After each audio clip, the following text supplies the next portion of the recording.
A ceasefire is not in the interest of Ukraine. Remember, the Ukrainians didn't want a ceasefire.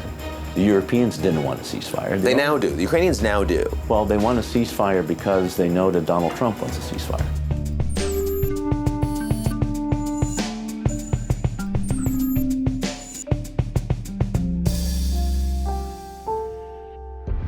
Hello and welcome to GZERO World. I'm Ian Bremmer and I'm coming to you from Munich, Germany, the site of the 62nd Annual Munich Security Conference, where our European brothers and sisters are nothing short of freaked out.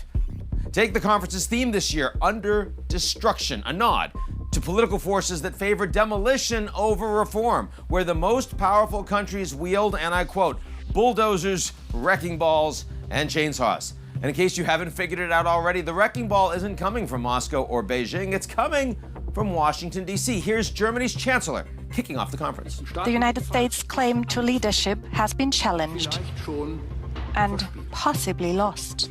Challenged and lost, Merz is saying, by the United States itself. President Trump's second term has cemented a unilateral, transactional American foreign policy.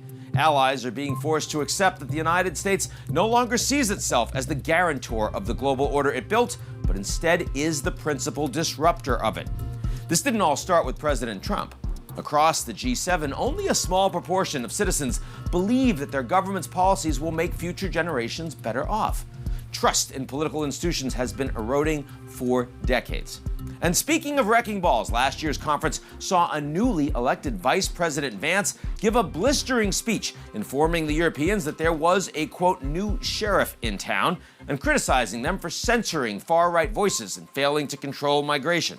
The threat that I worry the most about vis-a-vis Europe is not Russia, it's not China, it's not any other external actor. And what I worry about is the threat from within. This year, Secretary of State Marco Rubio is representing the Trump administration, and he is striking a more, shall we say, diplomatic tone. We are connected spiritually, and we are connected culturally. We want Europe to be strong. We believe that Europe must survive. But even still, there is a larger question hanging over this conference. As the United States under Trump is more focused on dominating the free world rather than leading it, who becomes its defender? The Europeans? The Canadians? The Gulf nations? The Japanese? I'm not hearing any convincing answers to that question. And if the world's democracies can't answer that question, will the Chinese and the rest of the, shall we say, less free world be happy to do so? I'm digging into all that and more with Ivo Daalder, former U.S. ambassador to NATO and senior fellow at Harvard's Belfer Center. But first, a word from the folks who help us keep the lights on. Funding for GZERO World is provided by our lead sponsor, Prologis, and by Cox, a family of businesses. Additional funding provided by Carnegie Corporation of New York, Koo and Patricia Ewan, committed to bridging cultural differences in our communities, and Ivo Daalder, welcome back to the show. It's great to be back. So, towards the close of the Munich Security Conference here, and so much talk about whether or not the transatlantic relationship and NATO are going to persist in the form that they have in past decades. Your answer to that? No, it's not going to be the same as it's been in the past decade. That's gone.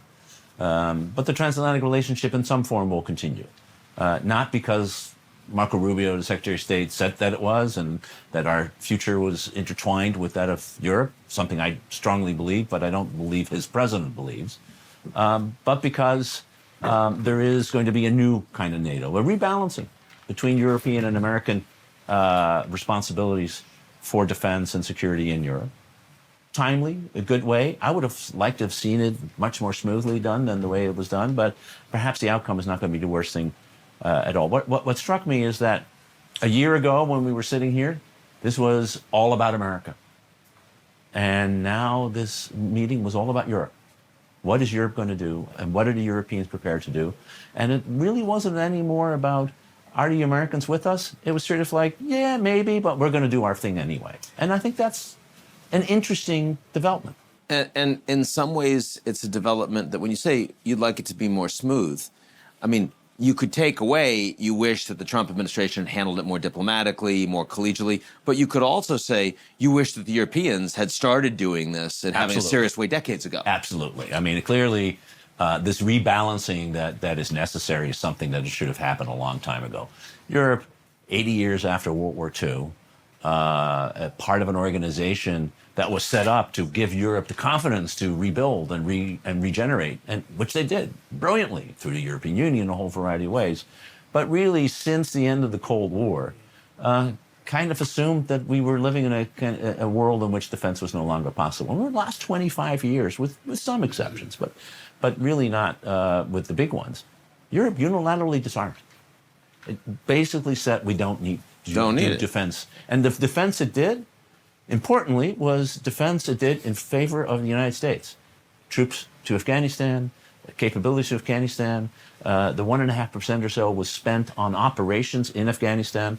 Not a single one of these allies, many of who lost significant numbers of soldiers, did so because it was in their security. They thought it was important to show to the United States that they were good allies. So, yes, they should have started a long time ago. They're now starting. And now the question is, can the machinery in NATO, which is a U.S.-dominated machinery, in fact, we in the U.S. created a NATO that put us at the center, will that machinery be able to evolve smoothly enough to accommodate a greater and greater and greater role for Europe?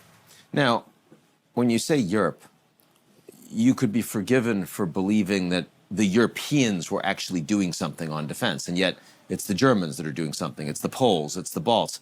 It's not the Spaniards. It's not so much the Italians. That's a big question, too. It is a big question. So it's all the Nordics, and the Balts, and the Poles and the Germans. The it's the Dutch. States. It's the Dutch. Yeah. The French and the Brits are not going to increase defense spending. They have for a whole variety of reasons. That's not going to happen anytime soon. But they didn't disarm, right? They continue to spend 2% of GDP.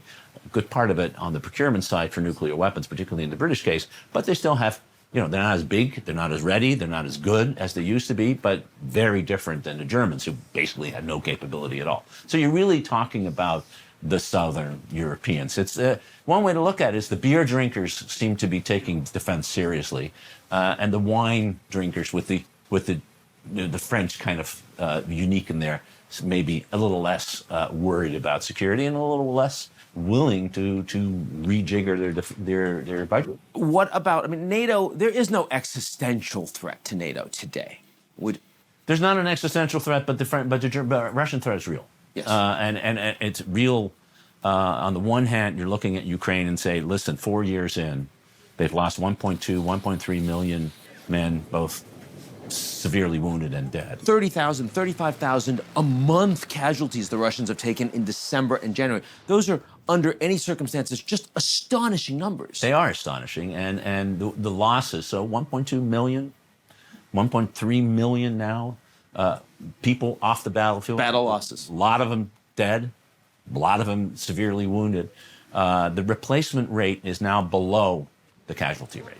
The number of people they're able to recruit with extraordinary amounts of money, sometimes $50,000, $60,000, $70,000 to sign up. They're not particularly good at what they're doing. They're fodder, literally fodder. It's extraordinary. But, and there is a but, the entire Russian economy is now a war economy.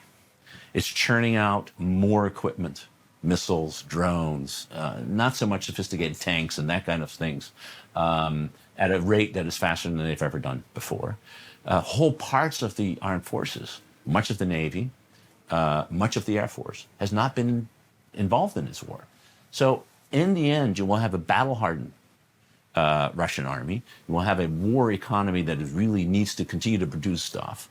And you will have most likely a need by the leadership to demonstrate that whatever they got out of Ukraine was worth it, maybe by taking some other steps. So I do think the Russians are a serious threat. On the other hand, economically, militarily, and other than nuclear weapons, they're no match to what the Europeans could have and what NATO can have. Now, the Americans are, with the exception of some intelligence support, and of course they're selling lots of weapons to the Europeans, but they're really not, they're kind of out of the game in terms of providing support to the Ukrainians at this point.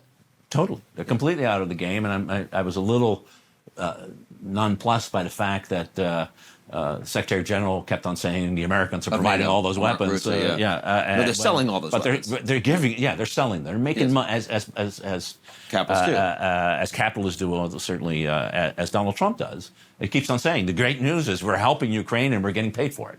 Well, actually, that's not really helping Ukraine. That is making sure that the Europeans are paying for stuff that the United States should be giving.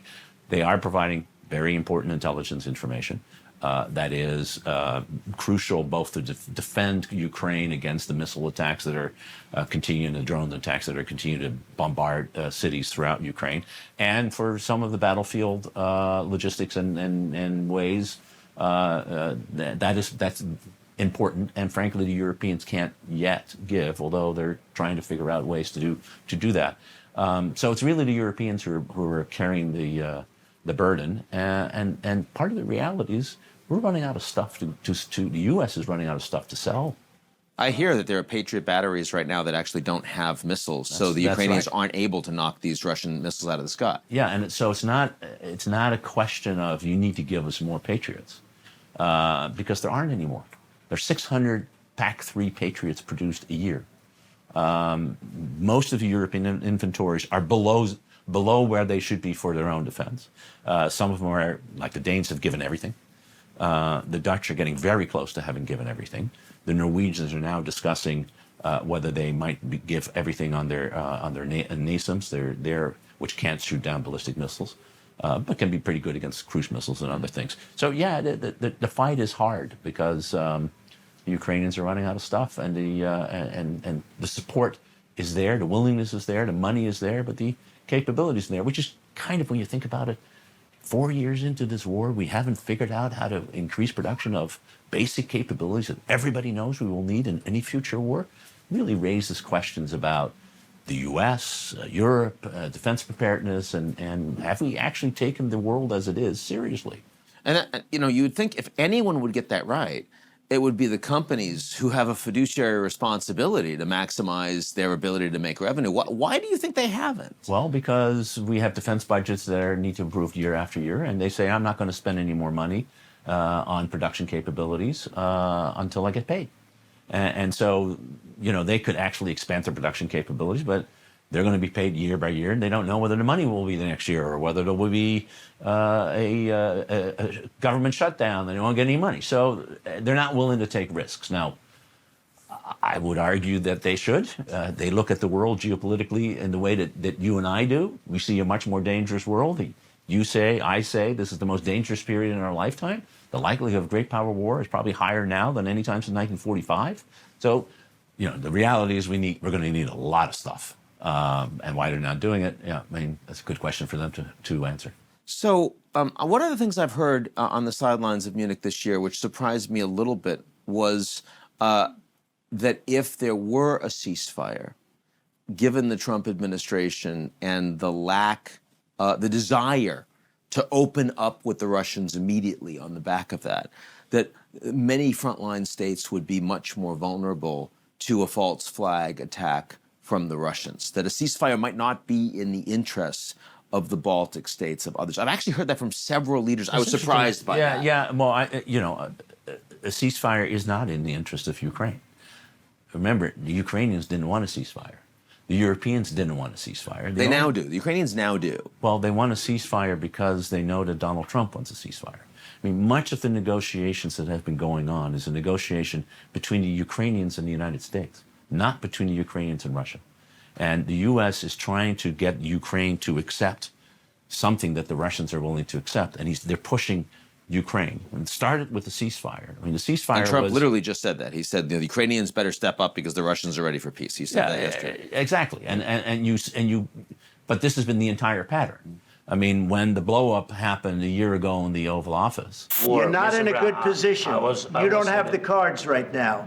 With us, you start having cards. But right now, you don't. You're playing cards. You're playing cards. You're gambling with the lives of millions of people. You're gambling with World War III.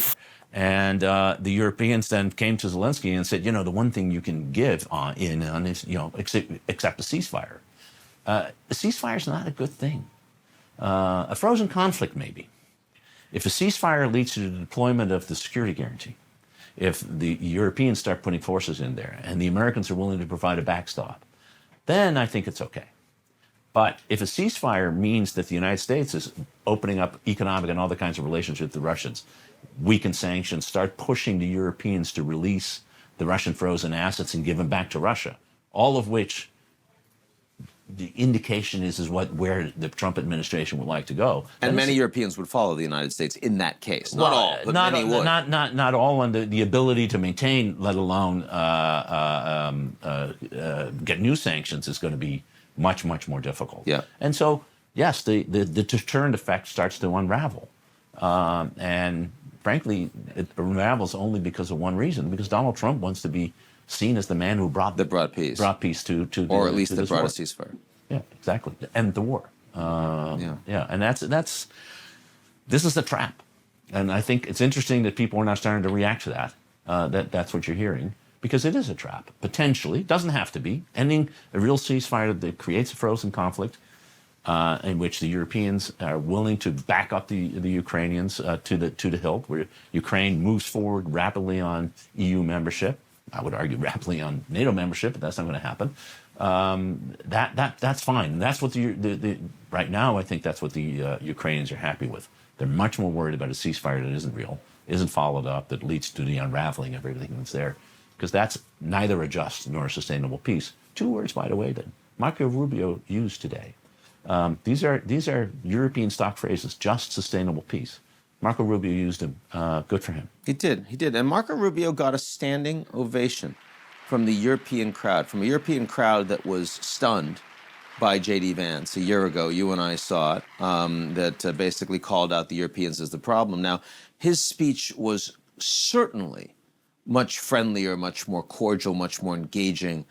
So in a time of headlines heralding the end of the transatlantic era, let it be known and clear to all that this is neither our goal nor our wish. Because for us Americans, our home may be in the Western Hemisphere, but we will always be a child of Europe. But the policies of the United States have not changed one iota towards Europe in the last year. So were you surprised by that reaction? Well, I think Wolfgang Ischinger, the chairman of the MSC, put it exactly right. I think they rose because of the relief that it wasn't another tongue lashing that they got a year ago. Oh my God, not another tongue lashing. But I mean, but on the other hand, I think if it, on reflection, part of the speech was incoherent, and part of the reason it was incoherent is it was trying to speak to the audience in a reassuring manner, while at the same time speaking to that other audience, which is the audience of one back in the White House, to make sure that he maintains the big line. And the other one is this deep, uncomfortable argument that the entire administration making on civilizational erasure, the fact that if you have immigrants coming to your country that don't look like you, all of a sudden you become different. That is just not how Europe thinks. By the way, it's not how most Americans think. It's not how America used to think. This white Christian nationalism that is now infusing MAGA is being exported by the United States. Not surprised that Rubio's next two stops are Slovakia and Hungary. Also for his audience back in the United States, not really for the Hungarians and Slovaks. I don't think the Europeans should take this, oh my God, the U.S. has turned the corner. They're back. Well, the other weird thing about the civilizational point is that the Europeans were getting harder on their own border security and migration before the Americans. I mean, Angela Merkel understood that when she was going to take 1 million Syrian refugees, that her population was not having it. Right. So there's actually more alignment on that. There's much more alignment on this, and there's much more alignment on the security threat. But MAGA has gone further, right? I mean, MAGA looks at Russia, some part of MAGA, as an ally, because of the church, because Putin is anti-gay and LGBTQ plus. I guess Putin is anti-DEI. I mean, all those things that MAGA has now incorporated. That's just not how Europeans think. They still think that climate change is important. I think Merz made that point. I mean, the strongest point in his speech was when he said, that our values, there are differences in our values. And when J.D. Vance talked Merz about came out anti-MAGA. It was the first time I'd seen a major European leader do that. Zwischen Europa und den Vereinigten Staaten von Amerika hat sich eine Kluft, ein tiefer Graben aufgetan. Vizepräsident J.D. Vance hat das vor einem Jahr hier in München an dieser Stelle gesagt. Er hatte in der Beschreibung recht. Der Kulturkampf der MAGA-Bewegung in den USA ist nicht unserer. Well, so what I heard in the corridors from a lot of people, they're shocked by the fact that the State Department is spending money supporting MAGA-aligned think tanks. Think tanks that are extraordinarily pro-Russian. By the way, think tanks that may not be pro-American, although when the money flows, they'll probably become more pro-American. And that they're actively undermining the civil structure of our societies. It's remarkable that that's happening from your longstanding ally across the Atlantic. There's a deep worry that the ideological attack on Europe from the United States is actually more important than the disagreement they're having over the defense burden. Yes, the final point here is that, it's an interesting tension that on the one hand, the Americans under Trump do not want to see a united Europe. They are spending money and engaging politically in ways that would undermine that strength. And yet, they're pushing much harder than Biden or Obama had been for the Europeans to more effectively arm themselves, to become more productive, to actually have more economic growth, which would make them stronger. So there is this very unusual tension in the policy. Yeah, that wouldn't be the first time that Donald Trump is pursuing policies that are not mutually inclusive. I mean, his entire trade policy, which is what drives them to wanting Europe to be broken up, the European Union, so he could pick them off one by one. It's a lot easier than having to pick off one big 450 million market. He's not succeeding completely. He's succeeding better than I'd thought and better than I'd hoped. I think the Europeans have much more power to push back. But I think the strength argument is to say, you need to do it because we're no longer doing it. I mean, we're leaving. And I think Bridge Colby, who said, we want a stronger NATO and we want, but behind that, Bridge Colby, the Undersecretary of Defense, who was at the Defense Ministerial and here, rather than Pete Hegseth, he's a nicer guy. He's intellectually more coherent than his boss. But the message is the same. We have interests elsewhere that are more important, both in the Western Hemisphere and in the Pacific, than Europe. And so if you care about security in Europe, you need to take care of that so we can take care of our own things. That's a very consistent message. Ivo Daalder, thanks for joining. Always a pleasure to be here.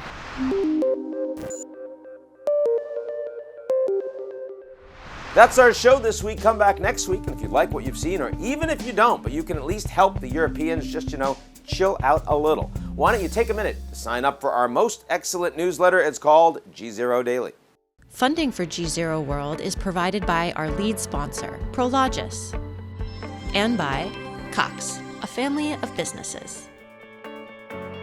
Additional funding provided by Carnegie Corporation of New York, Koo and Patricia Ewan, committed to bridging cultural differences in our communities, and